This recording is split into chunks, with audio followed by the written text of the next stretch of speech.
Okay, in this video we're going to look at rolling a wheel onto a curb. So we have this wheel here of radius r and a mass m. It's going to be rolled up onto the curb of height h. So the height of this curb is about h. The force is applied to the middle of the wheel, and we want to know what is the minimum force required to roll the wheel onto the curb. So the thing about here is what we have is we have a pivot point going on here, and the wheel is going to roll about this pivot point. What are the forces going on here? Well, we do have a normal force pushing up from the pavement, and we also have the force of gravity pulling down. But as soon as the wheel moves up from this position, those forces will go away. So as soon as the wheel moves up, those forces will no longer exist. So what else have we? Well, we also have some torque going on, some moments of torque going on, and we have to count. They're going to actually balance out each other if the wheel were to stay as it is. But let's see what those torques are. As we remember, you may recall that torque is equal to a force crossed with the lever arm radius. The radius is actually the length of the lever that we're applying the force, and these are perpendicular to each other. So if you think about this, this wheel is going to be moving. This wheel is going to be moving about this pivot point. So eventually, this wheel is going to be coming something like this as we move it up. So this is the This is the center of the rotation that's happening. And if we look at the force that's coming across horizontally, we have a force being applied perpendicular to this actually arm. So you think this is the arm. This is the lever here. So I'm going to call that Y. And what is Y? Well, actually, if you think about it, we know from distance from here to the top here is actually the same distance as from the middle of the circle to the bottom here, which is the radius. So this entire distance is the radius. And then if you take away h, you get this distance here. So in other words, this distance here, which we called y, is actually the radius minus h. So the horizontal, you could say the horizontal torque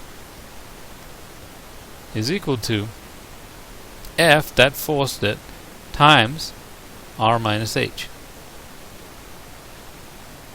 Now that torque is also balanced with another torque, and that torque is coming from the wheel wanting to roll back down, and it's wanting to roll back down around this pivot point. But now this rolling back down motion would be done across this arm here, and we're going to call that x. So you have a motion wants to pull it down this way from the mass and the gravity.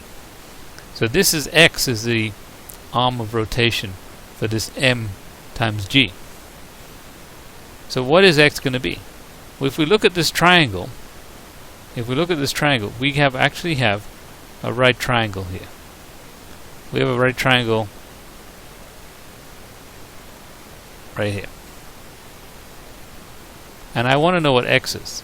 Well, I already know that this piece here is r minus h. And I know the hypotenuse of this triangle is actually r.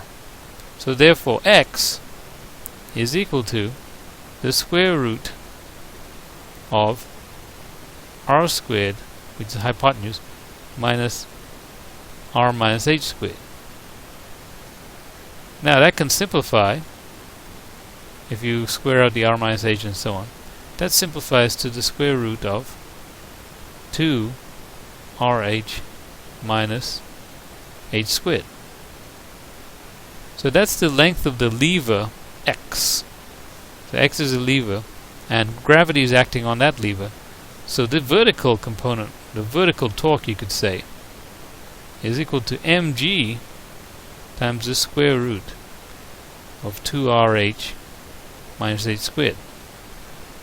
So as it's about to lift off the ground, the minimal force required, this horizontal force has to be slightly greater than this vertical force. But for our purposes, let's set them equal, because the force has to be slightly greater than what we're going to find now. So this is the horizontal force here, and that has to be equal to, or horizontal torque, that has to be equal to the vertical torque, which is mg times the square root of 2rh minus h squared. So therefore, solving for f, divide both sides by r minus h, f is equal to mg times the square root of 2rh minus h squared all over r minus h. So that is my final answer here. That is the minimal force required to raise that wheel up onto the curb, about this pivot point right here. Now, interesting thing, what would happen if I were to instead apply my force not in the middle of the wheel, but on top of the wheel here? What would happen if I apply my force in this same horizontal direction, but at a different point? What would the minimal force be at that point? Well, let's see.